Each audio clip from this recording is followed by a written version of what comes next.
Okay, my name's Paul Baldock. I was a former Royal Green Jacket. So set the scene, I haven't opened my door for a couple of weeks. I haven't got food in the house. I haven't had a bath or a shower or brushed my teeth. The only time I get up or have a reason to get up or to do something is because of my cats. And I didn't have any motivation, even though I was in a bad thought process or anything like that, even to kill myself. Didn't even have the motivation to do that, and it makes you feel really worthless. The biggest step for me was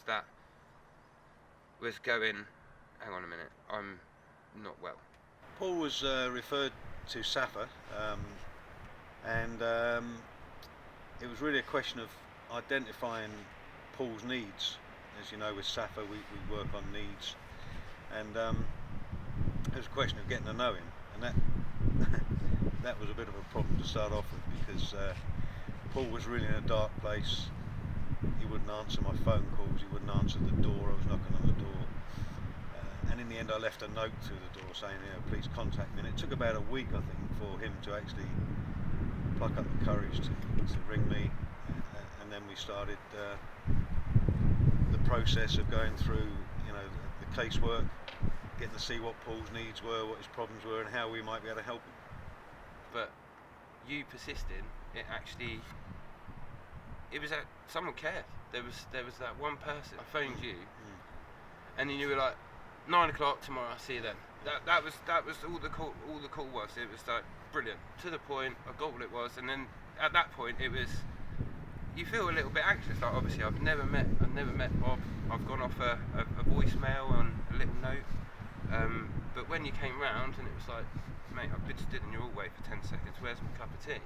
It was just, that was the breaking of the ice. I guess why we caseworkers, why we do this job, because it's not about how it makes me feel. I don't really care about how it makes me feel.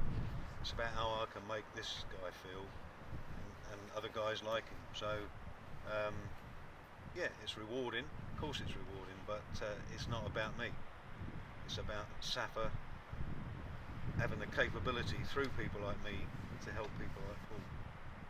He's been that person I've looked up to and thought, I want to, for Bob. It sounds strange, but he really does go out of his way to help me. And the other SSAFA guys that I met, they're friendly, approachable, they don't judge you.